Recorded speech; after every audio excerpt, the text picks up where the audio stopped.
you could remain within Indian side of LOC and take out targets on the other side. So it could be a cruise missile, probably is a mixture of both. It is reasonable to assume that all our frontline squadrons are also airborne as we speak. At all our AWACS are operating. You'll have satellites pointing there with multi-spectrum imaging that can detect any launch of anything that takes place. But what has happened in the aftermath is we don't have any reports of any Pakistani missiles being fired back. What we do have reports of shelling.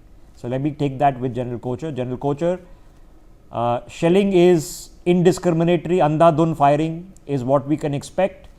All the positions are well known. The Pakistani know ours, and we know theirs. You understand this.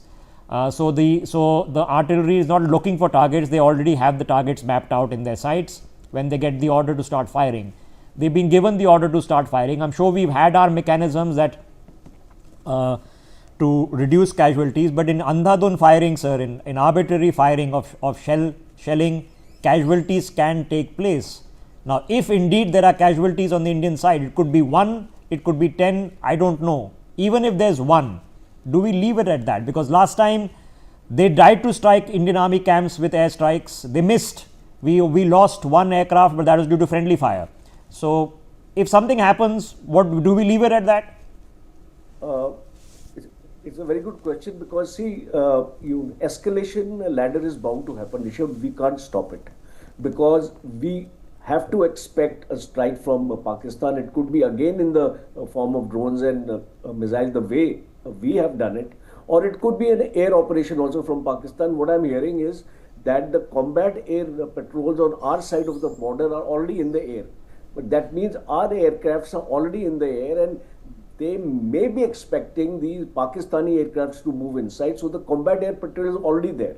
So the second important aspect is it is an unconfirmed report. I just got it on my WhatsApp. I don't know, I can't actually corroborate the report, that says that one JF-17 of Pakistan has been downed, or it has been shot by our own aircraft. So now that is also a possibility. I'm not discounting that possibility of Pakistan moving in their sorties or their fighter aircrafts into India to address some of those targets, because as I see it, India may not escalate beyond this now. Much would depend, because India has a strong message has already been given. What the Prime Minister had made in his statement to the public also, he had addressed the nation, and he said that we are going to strike the terrorist camp, which he has done. So that message has been conveyed. I believe President Trump also has made a statement right now saying that it should end there and it should not escalate. And I believe Jaishankar has spoken to Rubio also in the morning right now, and he has conveyed that. I don't know what is the conversation. Ultimately, this press briefing will actually bring out the details. And drones I see, because from the visuals I could make out some slow flying objects going. Now these, according to my knowledge, these drones are having loitering ammunition. So there is a possibility. Now what happens in loitering ammunition is that it actually senses the target, only then it gets activated and it goes and lands on the target, and there is a huge blast.